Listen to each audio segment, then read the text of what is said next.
Introduction, l'État et le citoyen, une relation de dépendance. Définir le rôle de l'État dans l'économie et la vie des citoyens. L'État moderne est bien plus qu'une simple entité administrative chargée de gérer les affaires publiques. Il est un acteur central de la vie économique, sociale et culturelle des citoyens.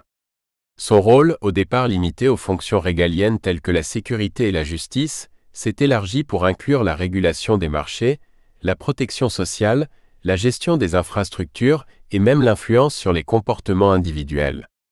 Cette évolution, bien que motivée par des principes de justice et de bien-être collectif, a aussi rendu les citoyens de plus en plus dépendants de l'État dans des aspects essentiels de leur existence. À travers les impôts et les dépenses publiques, l'État finance des services cruciaux comme l'éducation, la santé, la sécurité et les infrastructures. Il joue un rôle stabilisateur en période de crise économique, par le biais de politiques monétaires et fiscales visant à soutenir la croissance et à éviter les effondrements financiers.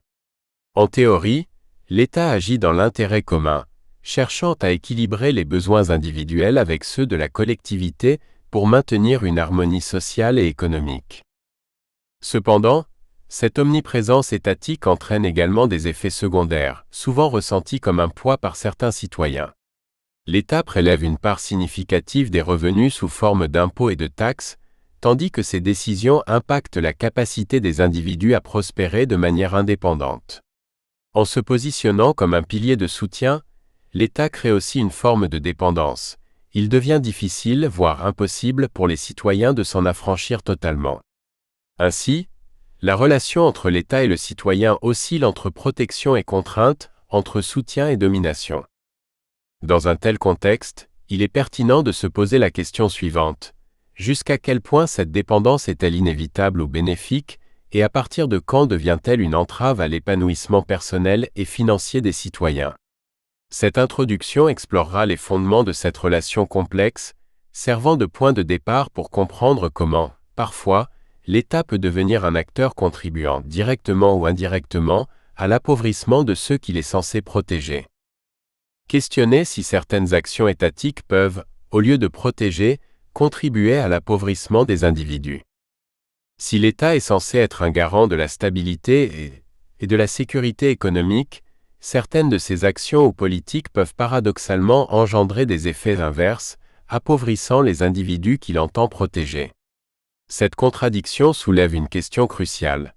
Les politiques publiques peuvent-elles parfois, par leurs mécanismes ou leur application, peser lourdement sur les citoyens, au point de limiter leurs possibilités d'ascension sociale, d'autonomie financière et d'épanouissement?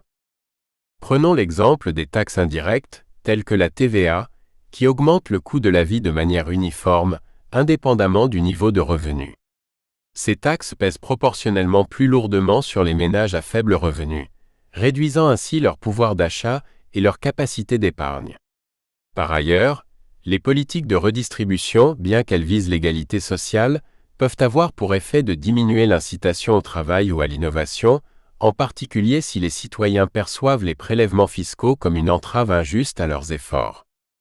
De plus, dans un contexte de mondialisation et de compétition internationale, certaines régulations et mesures protectionnistes censées protéger les emplois nationaux peuvent, en réalité, limiter la compétitivité des entreprises locales, entraînant une délocalisation des emplois et une hausse du chômage. La hausse des coûts dus à ces régulations peut également se répercuter sur les consommateurs